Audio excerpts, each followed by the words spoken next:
Hey y'all, welcome on into Gumbo Living. We're going to do soba noodles today for our ramen. I'm going to show you how to prep for ramen when you're off or you don't have anything to do, so that when you're working during the week or and you got stuff to do, you can have all this stuff ready to go and throw yourself together a beautiful, delicious meal without a whole bunch of work. So split up the work and you'll have everything ready to go, but it'll be like gourmet, I promise. So let's get started. First thing I got is some garlic. I forgot I started before you got here. I just smashed the garlic, and we'll get started on that. We'll just chop a little bit of this garlic up. You can always have some chopped garlic around. That's not going to hurt anybody. Put it in a little bit of grapeseed, olive oil, just a touch, enough to keep it out of oxygen so it doesn't turn brown and dry out. And you can always have some of this sitting around, or you can put it in an airtight bag. Okay, I'm just gonna set that over in our pot for right now, but let's pretend like we wrap that up in some cellophane or put it in some oil or put it in an airtight bag. All right, we can do the same thing with these green onions. We can chop those up. All right, let's make sure we keep our fingers out the way and use our knuckles to guide. We never go too high and we can't cut ourselves. We're doing a good motion. All right, let's go.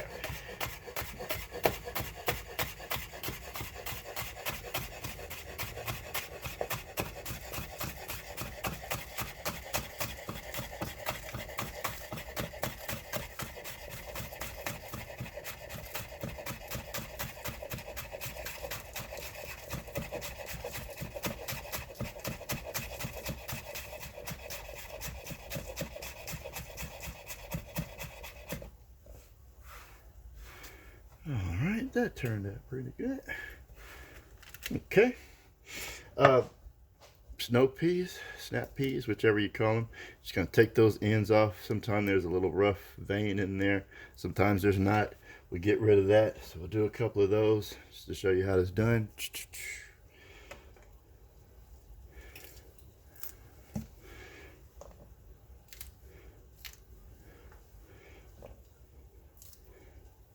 No big deal, right? All right. And those keep like in a bag, just like the bag that they came in. So that's no problem to keep for days at a time. You can set all this up for 5 days in advance of some ramen. Oh, these are bamboo shoots. These are easy to cut up. You want to cut them up. Usually always see them long ways in whatever soups that you get them in. You stack them up, maybe two, maybe three high, and just give them a good, maybe, I don't know, eighth of an inch, quarter of an inch. Make sure that you're using your hands like this, guiding the here, never going too high. You can't cut yourself.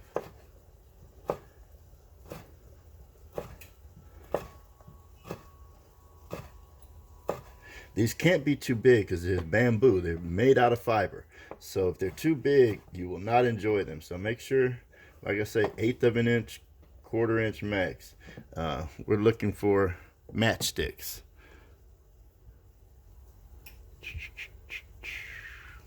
Okay.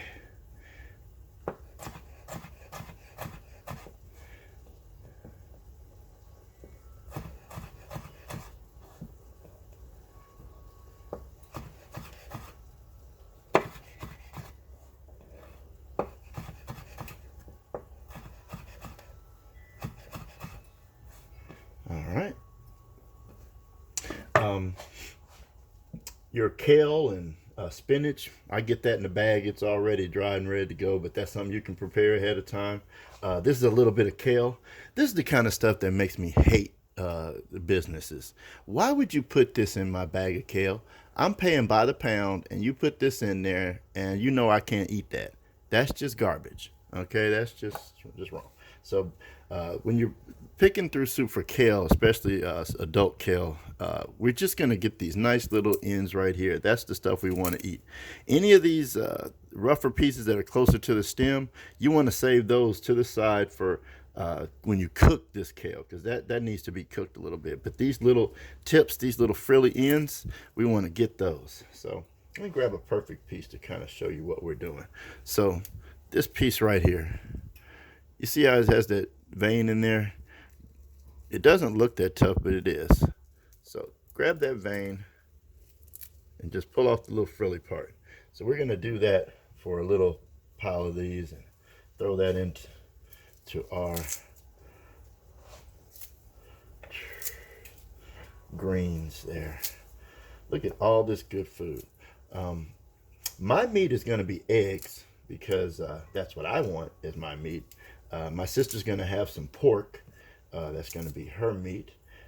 You could choose chicken or beef or any kind of meat that you want. You can throw this on in there. Doesn't matter. That's another thing that could be.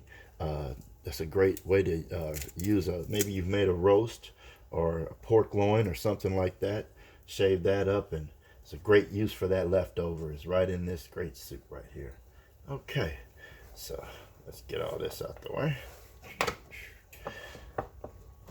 All right. The only other fixing is I'm going to put some watercress, but they come ready. They're already sliced up and everything, so that'll be done. So that's pretty much all the prep that you need to do outside of one thing that you also can do. Most people don't realize these soba noodles or any noodles. You can do what's called par cooking.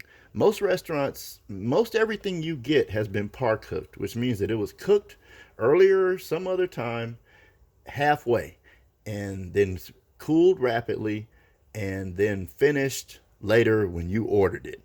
So I'm going to teach you a lot about par cooking so that you can par cook things, have them ready to go in your refrigerator, and then cook you some good food in about 15 to 30 minutes when you get home. And you won't be tired, but you'll have some good food, and you won't be going to McDonald's and getting Uber Eats to deliver and all that crap.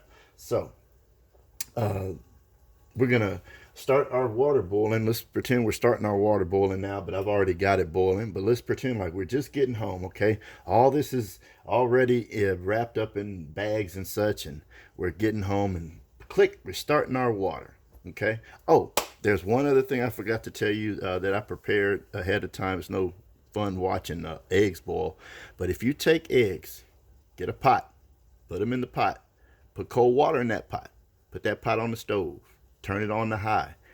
Exactly 13 minutes later, stop it. Get those eggs off. Put them under cold water. You will come out with some very good eggs if you like your eggs a little bit soft, a little bit runny. If you like it more than that, go on to 15, 17 minutes. Okay, so I've got those to the side too. Let's get one of those and show you how we would prepare that. I guess I should show you everything. So when you're gonna, okay, you can see that. So when you're gonna peel an egg, a lot of people have trouble with that. It's really easy. Tap it on each side, on each point. Give it a roll. Okay, and you should do this part underwater, but I'm trying to show you. So now, I'm not gonna change the camera around, but there's always an air bubble in here, and if you can get underneath it by squeezing a little bit and changing the shape of that shell, you can get underneath the shell. And even if you don't have running water, you should be able to get that shell with not too much problem. Okay, but let me run this underwater so we don't get shell everywhere.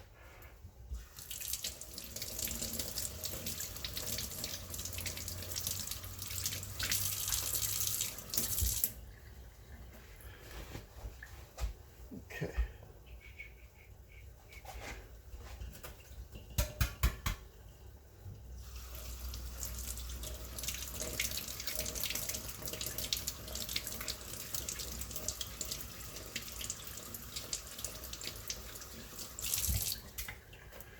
All right, now we got everything ready to go. Click, we turn the water on. Water's coming up to a boil. While that water will be coming up to a boil, and you're bringing your soup stock up to a boil in a separate pot. So you got plain water and you got stock water going over here. So I'm gonna get you and transfer you over here toward the stove. Let's go.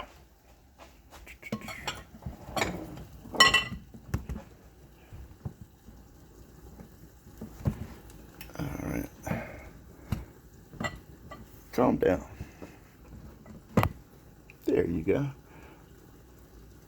All right, so you got your water in this pot in the back there, my soup stock, and it's rolling and it's boiling, and I'm heating up my little sister's, well, my actually older sister, but her meat is in that pot heating up. Now, let's turn. This is our small pot that we're going to make our soup in. So we get us a little pot. We got a little bit of lamb fat in there, butter, any kind of oil you want to use. It doesn't matter to me. And we'll turn that on. Turn that on pretty high. We'll get that started going there. We're going to take our onions.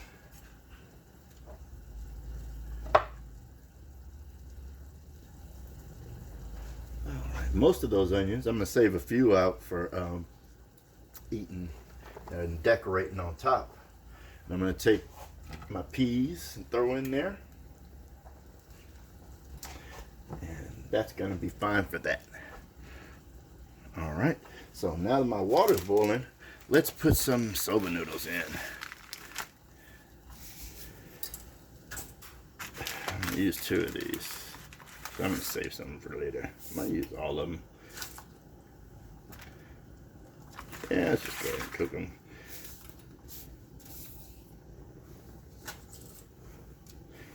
And then I'll have them for later. So we're going to cook these 4 or 5 minutes, and then we're going to take them off the water and put them in some cold water immediately. All right, I need my tongs. What did I do with them? I don't know. There they are.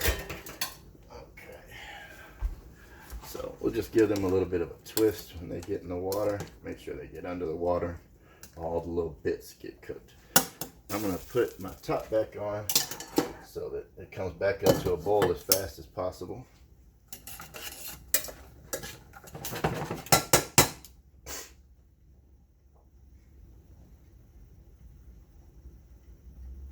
All right.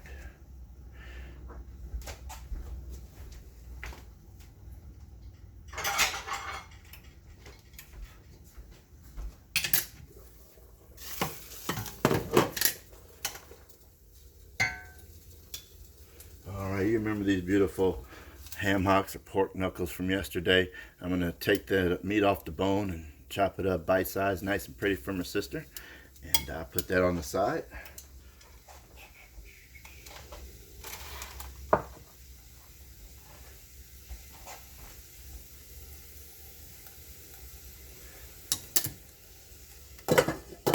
All right.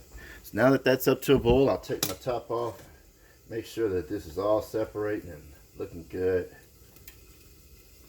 The reason why soba noodles are better for you than other noodles is way lower in carbs, hardly any sugars in there. These are made with very low, no salt actually. And that buckwheat and also oatmeal is way lower on the glycemic scale than flour. So make sure that you're substituting oatmeal for flour anytime you can. If you got yourself a NutriBullet, you can actually make oatmeal flour.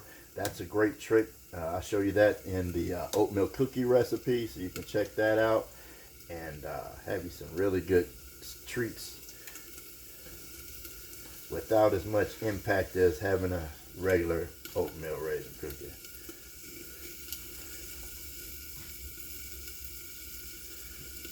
And so let me get my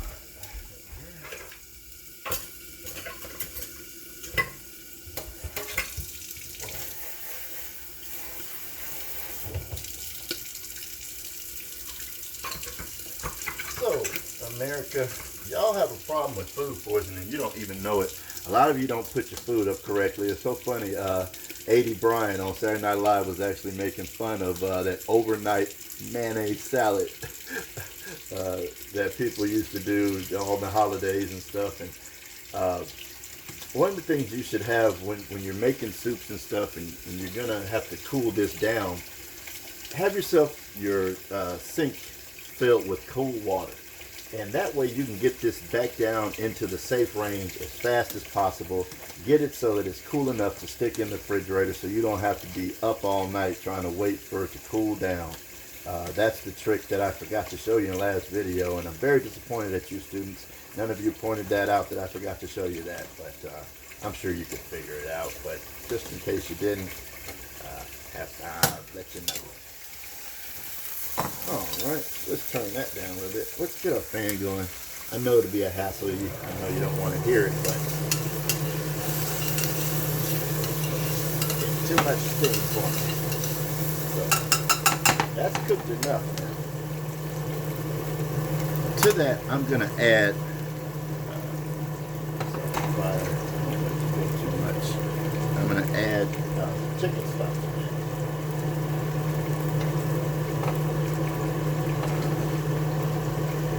I'm going to add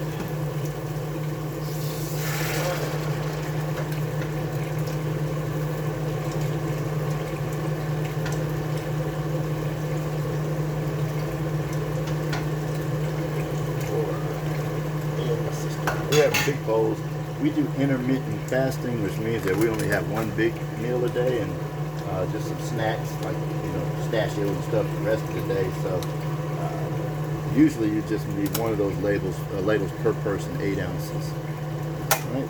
So this has been 4 minutes. So let's get that off and let's get that cooled down under some cold water.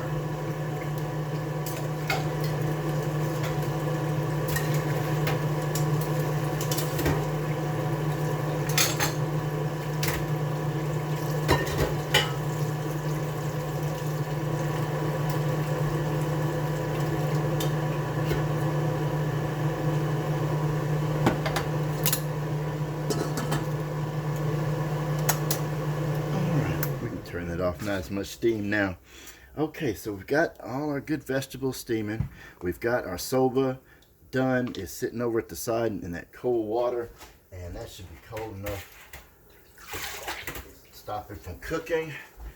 And to this regular stock, I'm going to add some stuff that's going to make it great with soba. This is the first thing, a little oyster sauce. I guess I would add, let's see. That looks like about 2 teaspoons-ish. Like I say, I don't, you notice that most cooks don't measure. It's because we've done it enough times to know about how much we want, and then we're going to get close.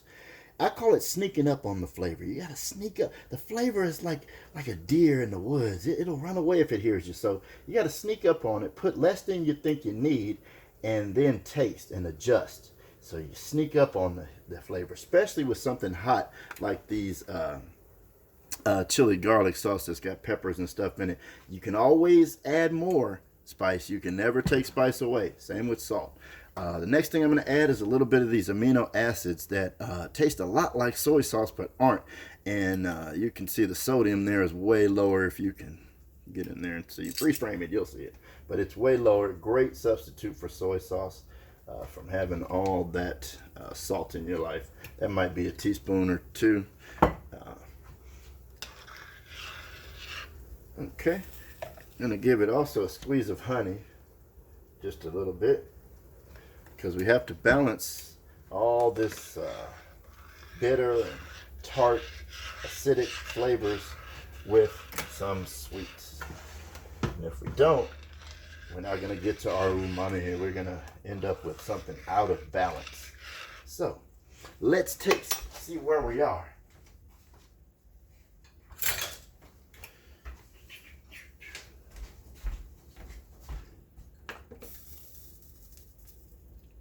And remember, let's not scald ourselves when we taste. Let's get us a big bowl and swirl it around, cool it off, and blow on it.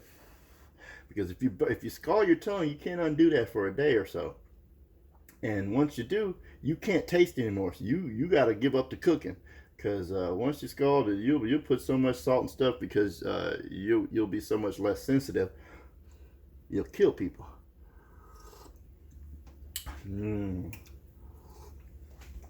Nice and rich. But actually, I put maybe a little too much of one of those, probably the oyster sauce. I'm gonna add a little bit of water so that I can thin it out just a little bit. Maybe a couple tablespoons of water. But I think that's going to be perfect. Now, here's what else we're going to do. So this is my big bowl of greens. You see how many greens we got there? Oh, that's so many greens. But when you take your hot soup and you pour that over them, they're going to wilt. So I can just pour them in here and then strain them back out. You can do it either way though. Pour them in over the bowl, but since this is almost out, I'm just gonna pour them in here. But notice that the fire isn't on and that I'm not actually cooking them. I'm just gonna sweat them in here, just enough for them to wilt.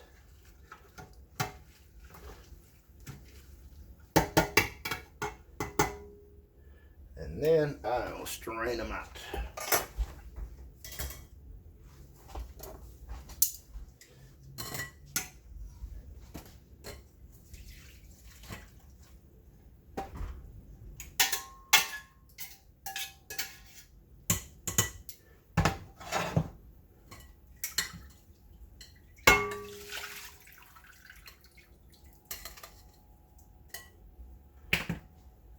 So all those greens, they wilt down to about this much, right? So we'll put that aside.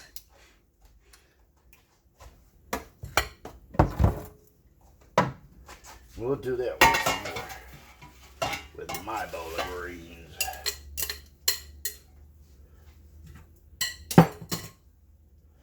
Turn that all the way off. That's done.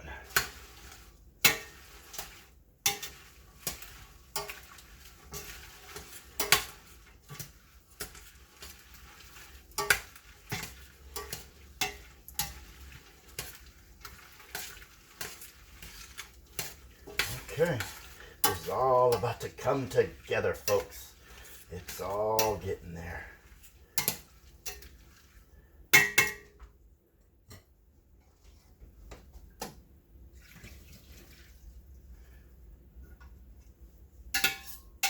And all I'm doing over here off camera that you can see, I'm just draining these greens, straining them out, because you don't want to really let them ever boil. You just want to pour that hot broth over them so that fat will cling to them and they'll just wilt.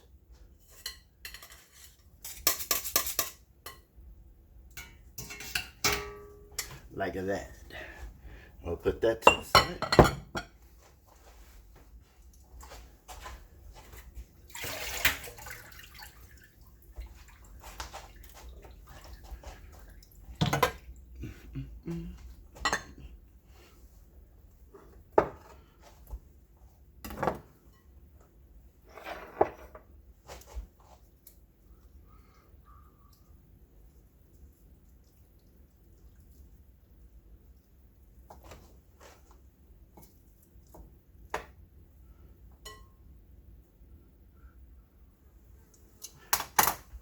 Alright folks, let me get you set up over here now.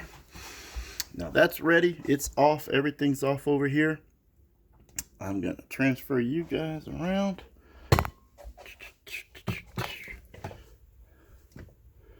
Okay, so we're going to build us some soup. I'm going to throw some pork in there. Where's my knife? I'm going to throw some bamboo shoots in there. We're going to throw some noodles in there.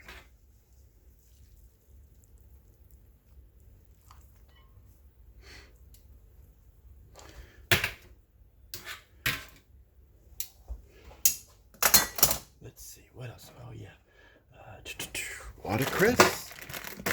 Uh-oh, they're getting bumped around. Sorry about that. Hope you didn't get seasick.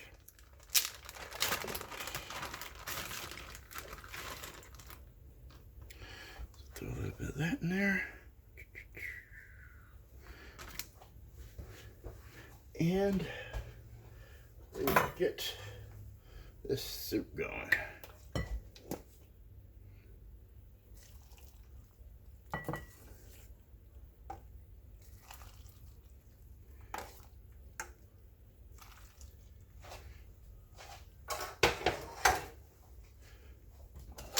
Alrighty, let's toss that around. Make sure everything gets all incorporated.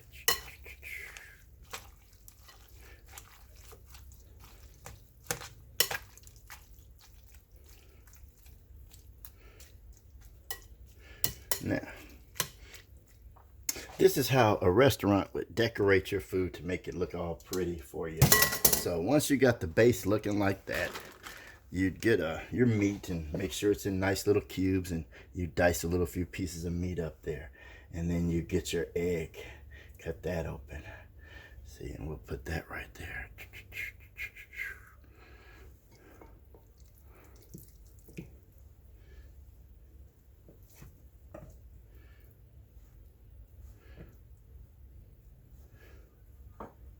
Then they would get just a few bamboo shoots to throw around here to, make sure you know that they're in there. And so what else would they get for you? This is what I would do.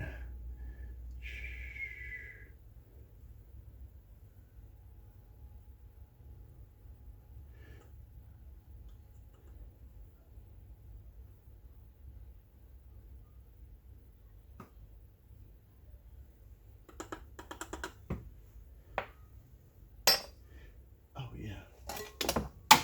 Gotta make sure we see some of these snow peas too.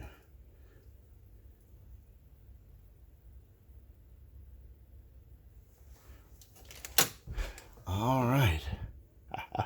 Does that look like a face to you? Maybe not. Hold on. Let me make it really look like a face.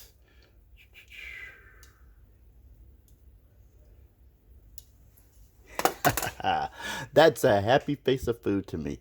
You guys enjoy your dinner. I'm gonna enjoy mine. Thanks so much for stopping by Gumbo Living.